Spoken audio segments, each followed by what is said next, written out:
कुछ नए ट्रिप यानी कि नए क्वेश्चन। तो देखिए आज का जो हमारा क्वेश्चन होगा वो होगा राष्ट्रीयवाद का प्रभाव। तो राष्ट्रीयवाद का क्या प्रभाव पड़ेगा, तो चलिए देखते हैं।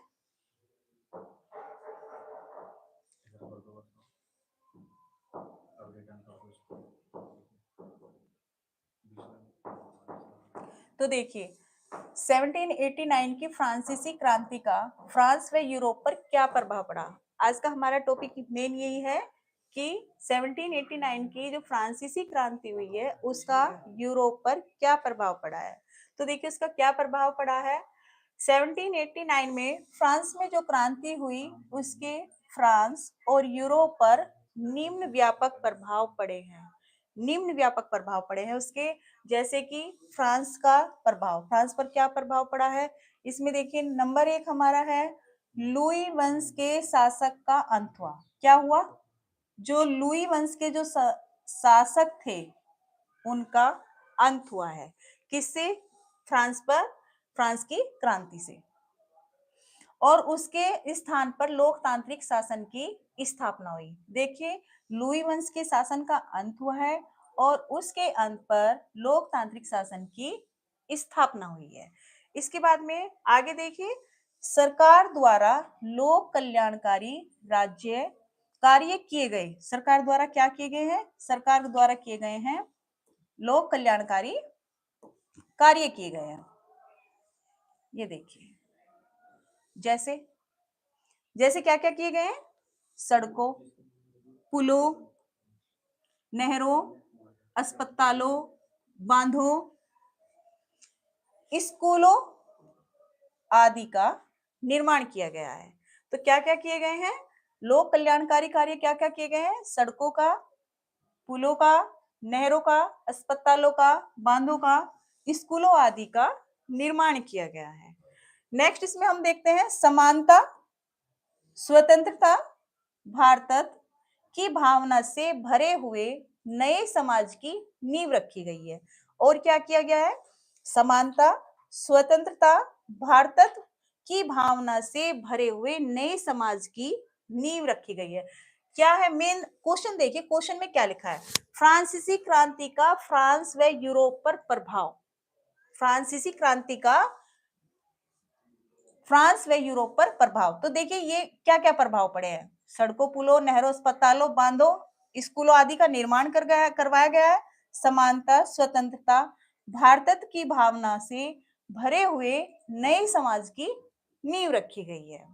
आगे देखिए न्याय व्यवस्था का पुनर्निर्गठन, न्याय व्यवस्था का पुनर्गठन करके देश के लिए नवीन कानून संहिता लागू की गई है। क्या की गई है, न्याय व्यवस्था का पुनर्गठन करके देश के लिए नवीन कानून संहिता लागू की गई है। इसके बाद क्या किया गया है, प्रभुसत्ता राजतंत्र के हाथों से निकलकर जनता में निवास करने लगी है। पहले किसके हाथों में थी, राजतंत्र, प्रभुसत्ता जो थी राजतंत्र के हाथों से निकल के जनता के हाथों में, जनता के हाथों में, क्योंकि लोकतांत्रिक जो था शासन लागू हो गया। इसके बाद देखिए स्टेट जनरल के स्थान पर सक्रिय नागरिकों द्वारा चुनी गई नेशनल असेंबली का गठन किया गया। पहले क्या थी, स्टेट जनरल के स्थान पर, पहले क्या थी, स्टेट जनरल थी। अब क्या किया गया, नागरिकों द्वारा चुनी गई नेशनल असेंबली का गठन किया गया। और क्या किया गया, फ्रेंच भाषा को राष्ट्रभाषा और फ्रेंच तिरंगे को राष्ट्रीय ध्वज घोषित किया गया। क्या किया गया, फ्रेंच भाषा को राष्ट्रभाषा और फ्रेंच तिरंगे को राष्ट्रीय ध्वज घोषित किया गया। इसके बाद देखिए आंतरिक आयात निर्यात शुल्क हटा दिए गए। जितने भी पहले जो राजतंत्र का टाइम था उस टाइम पे बहुत सारे शुल्क लगे हुए थे, लेकिन जब लोकतांत्रिक शासन आया तो उस टाइम पर ये सारे शुल्क हटा दिए गए, जैसे कि किसी आयात या निर्यात पर लगा हुआ शुल्क। साथ ही भार व नाप की एक समान व्यवस्था लागू की गई। देखिए जो आयात निर्यात के शुल्क थे वे भी हटा दिए गए, और साथ ही साथ क्या किया गया, भार में नाप की जो एक समान व्यवस्था की गई। पहले एक समान व्यवस्था नहीं थी। इसके बाद था हमारा शासक और पादरी वर्ग के विशेष अधिकारों का अंत किया गया। किसका? शासक और पादरी वर्ग के विशेष अधिकारों का अंत किया गया तथा कानून के समक्ष सबको बराबर माना गया। क्या किया गया? शासक और पादरी वर्ग, जिसमें पहले बहुत ज्यादा असमानता होती थी, उस सबको खत्म कर दिया गया और कानून के दायरे में रख करके सबको एक समान समझा गया। संपत्ति के अधिकार को सुरक्षित बनाया गया। संपत्ति के अधिकार को क्या किया गया? सुरक्षित बनाया गया, और ये एक कानूनी अधिकार घोषित कर दिया गया। कौन सा अधिकार घोषित कर दिया गया? ये एक कानूनी अधिकार घोषित कर दिया गया।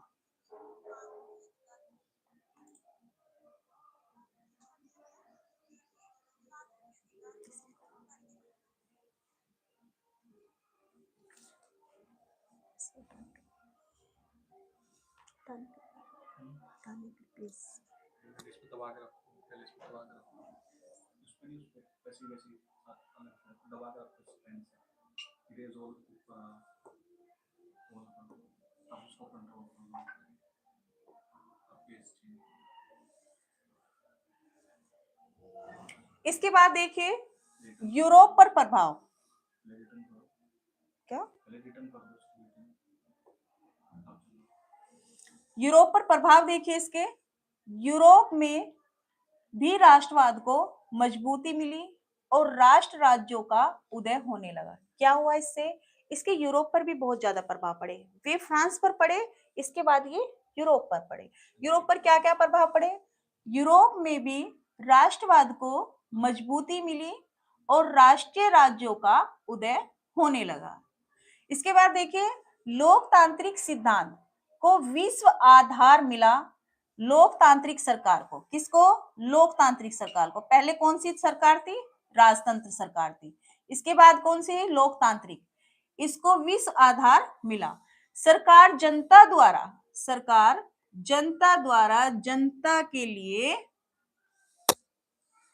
होनी चाहिए। क्या हुआ कि जो सरकार है वो जनता द्वारा ही बनाई जानी चाहिए, जो जनता के हित में हो।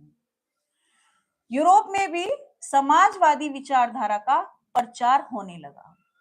जहां जैसे कि फ्रांस में होने लगा, ऐसे ही कहां होने लगा? यूरोप में भी समाजवादी विचारधारा का प्रचार होने लगा, जिस कारण सामाजिक, आर्थिक, राजनीतिक समानता के सिद्धांतों पर बल दिया जाने लगा। क्या हुआ इसमें? देखिए जिस तरह से फ्रांस में समाजवादी विचारधारा का प्रचार हुआ, इसी तरह से यूरोप में भी समाजवादी विचारधारा का प्रचार होने लगा, जिस कारण सामाजिक, आर्थिक, राजनीतिक समानता के सिद्धांतों पर बल दिया जाने लगा। क्योंकि जो हमारी सरकार थी वो जनता के द्वारा बनाई गई थी। यूरोप के अन्य राष्ट्रों के लोग भी मानवीय अधिकारों की मांग करने लगे। अब इसमें होने क्या लगा? इसमें जो यूरोप के अन्य राष्ट्रों के लोग थे, अब वो भी बोलने लगे कि भाई हमें भी अब हमारे अधिकार चाहिए।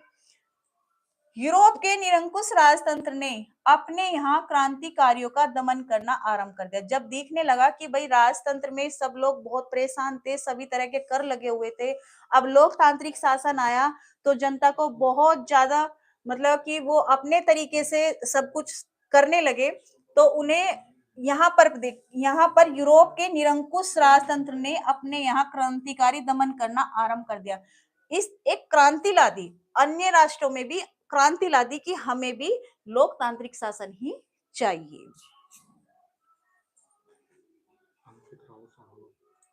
कहाँ आ रहे हैं इसमें मैसेज?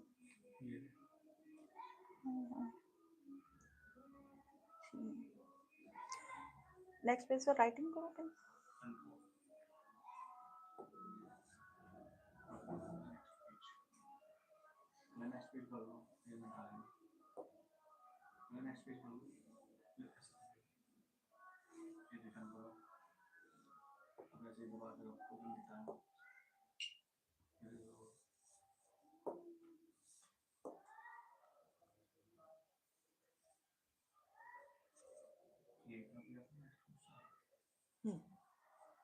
अब देखिए, अब देखते हैं, वो हमने देखा है कि यूरोप राष्ट्रवाद का यूरोप पे और फ्रांस पर क्या प्रभाव पड़ा। अब हम देखते हैं कि फ्रांस की क्रांति के मुख्य कारण क्या रहे हैं। ये देखिए, ये क्वेश्चन कई बार रिपीट हो चुका है बोर्ड में भी कि फ्रांस की क्रांति के क्या कारण थे, और ये कई तरीके से क्वेश्चन रिपीट हो चुका है। जैसे कि फ्रांस की क्रांति के कई भी कारण दे सकते हैं, 2, 4, 5 कारण लिखिए, या फ्रांस की क्रांति कब हुई, उसका मुख्य कारण क्या रहा, ये लिखिए। तो देखिए, ये है फ्रांस की क्रांति। फ्रांस की क्रांति कब हुई, ये तो आप लोगों को पता चल ही गया कि फ्रांस की क्रांति जो है 1789 में हुई। फ्रांस में एक क्रांति हुई जिसके द्वारा वहां पर लुई वंश का शासक था। क्या था? लुई वंश का। लुई वंश का वहां पर शासन था, और उसका अंत हुआ। उसका क्या हुआ? अंत हुआ, और लोकतांत्रिक शासन की स्थापना की गई। इस क्रांति के जो प्रमुख कारण रहे हैं वो इस प्रकार है। देखिए, अयोग्य शासक, अयोग्य शासक। अयोग्य का मतलब जो जनता के लायक नहीं था। फ्रांस की क्रांति के समय यहाँ लुई 16 कौन शासक रहे हैं? ये आपका एमसीक्यूज में भी पूछा गया क्वेश्चन है कि फ्रांस की क्रांति के समय वहां के शासक कौन थे। तो वहां के जो शासक थे वो थे लुई वंश। लुई 16 थे, ये लुई वंश के शासक भी रहे हैं। तो लुई वंश का जो शासन था, जिसका शासक लुई 16, देखिए ये आ गया आपका लुई 16 था। उस समय पे कौन था? लुई 16। वह एक अयोग्य, जिद्दी और अदूरदर्शी, कर्तव्यहीन शासक था। कैसा था वो? अपने कार्यों में मगन रहता था, उसे जनता की कोई परवाह नहीं थी। वह सुधारों का पक्षधर नहीं था, वह कोई सुधार नहीं करना चाहता था जनता के हित में। उसे केवल क्या था कि वह सिर्फ अपने बारे में सोचता, और जनता के बारे में कुछ नहीं वो सोचता था, बल्कि अपनी निरंकुशता को कायम रखना चाहता था। इस कारण जनता उसके विरुद्ध हो गई। जब उस जब वहां की जनता को लगने लगा कि जो यहाँ का शासक है लुई 16, जो वह हमारे हित में कोई कार्य नहीं कर रहा है, तभी उन्होंने यह क्रांति की थी। इसके बाद देखिए, मध्यम वर्ग। मध्यम वर्ग के यहाँ पर औद्योगिक क्रांति होने का कारण मध्यम वर्ग का उदय हो गया। यहाँ पर औद्योगिक क्रांति होने के कारण मध्यम वर्ग का उदय हो गया, जिसमें छोटे उद्योगपति, डॉक्टर, वकील, अध्यापक और निम्न पदों पर कार्य करने वाले अधिकारी आते थे। देखिए, जब ये उदय हो गया, जब वहां पर लोकतांत्रिक शासन की स्थापना हो गई, तो वहां पर जो थे उद्योगपति, वकील, अध्यापक और निम्न पदों पर, जो ऊंचे पदों पर कार्य करने वाले थे, वो अधिकारी लोग जो थे वहां पर, वे वहां आते थे। यह वर्ग नवीन विचारों और राष्ट्रीय भावना से ओतप्रोत था, तथा लोकतंत्र का पक्षधर एवं निरंकुश राजशाही का विरोधी था। अतः जब जनता राजशाही के विरुद्ध हुई, तो इसने उसका पूर्ण समर्थन किया। अब देखिए, आरोग्य शासक रहा है, मध्यम वर्ग रहा है। आरोग्य शासक में आपने देखा कि वह किस तरह का राजा था वहां पर पे, और वो क्या जनता के लिए करता था। और मध्यम वर्ग में देखिए, जो डॉक्टर, वकील, अध्यापक, जो निम्न पदों पर कार्य करने वाले थे, वह सभी इसमें आए हैं। जो जब जनता राजशाही के विरुद्ध हुई, तो इसने उसका पूर्ण समर्थन किया। इसके बाद देखिए नेक्स्ट,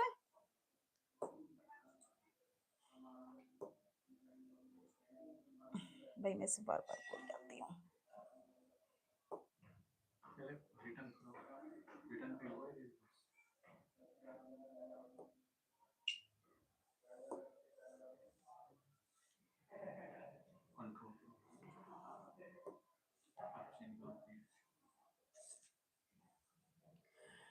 आम जनता की दयनीय स्थिति, वहां पर जो आम जनता रही है वो तो रह गई मध्यम वर्ग के लोग, उनकी स्थिति क्या थी। अब जो वहां की जो आम जनता थी उसकी स्थिति क्या थी। देखिए, इस समय शासक उच्च वर्ग और कुलीन वर्ग जहां विलासितापूर्ण जीवन व्यतीत कर रहे थे, वहीं आम जनता की स्थिति बड़ी दयनीय थी, तथा लोग रोजी रोटी को तरस रहे थे। जो वहां पर मध्यम वर्ग के या जो वो लोग थे जो ऊंची पोस्ट पर थे या ऊंचे पद पर थे, वे अपना पूरा विलासितापूर्ण जीवन वहां पर जी रहे थे। कब? राजतांत्रिक शासन में। लेकिन जो वहां की आम जनता थी, उनकी कंडीशन बहुत ही ज्यादा खराब थी। मजदूर वर्ग की दुर्दशा कैसी थी? इस समय फ्रांस में जो उद्योग स्थापित हुए थे, उनमें मजदूरों के काम करने के लिए स्वास्थ्यवर्धक परिस्थितियां नहीं थी। इनके काम के घंटे निश्चित नहीं थे, न ही इन्हें उचित वेतन मिलता था। यदि कोई मजदूर किसी दुर्घटना यदि कोई मजदूर किसी दुर्घटना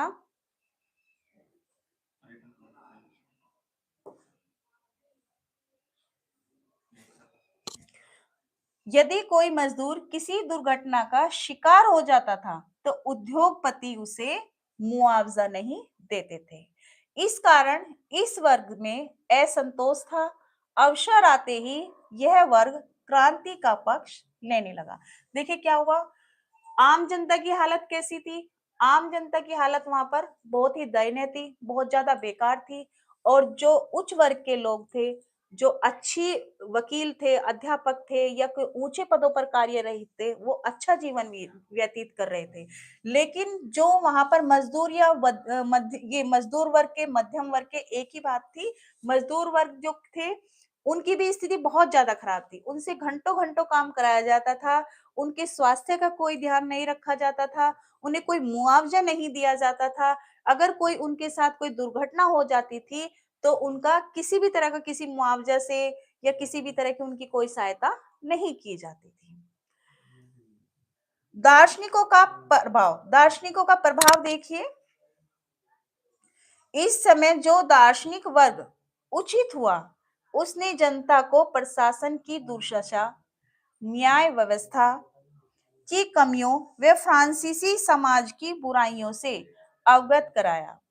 इन्होंने जनता में क्रांतिकारी भावनाओं का संचार किया, जिस कारण जनता क्रांति करने के लिए अग्रसर हो गई। देखिए क्या हुआ, इस समय जो दार्शनिक वर्ग उदित हुए, दार्शनिक वर्ग, जनता को प्रशासन की दुर्दशा, उन्होंने जनता प्रशासन को जनता की जो दुर्दशा हुई वो दिखाई, उससे अवगत कराया, जिससे वहां की जनता में एक क्रांति उत्पन्न हुई। और वो अपने लिए एक्शन लिया उन्होंने कि हमें राजतांत्रिक शासन नहीं चाहिए, हमें एक लोकतांत्रिक शासन चाहिए। तो देखिए आज की हमारी वीडियो में रहा है राष्ट्रवाद का प्रभाव क्या पड़ा, और ये जो फ्रांस की क्रांति है। ये सभी क्वेश्चन बोर्ड के पेपर में बेटा कई बार रिपीट हो चुके हैं, तो आप लोग थोड़ा एक बार इनको ध्यान से देखिए। आज के लिए इतना ही, धन्यवाद।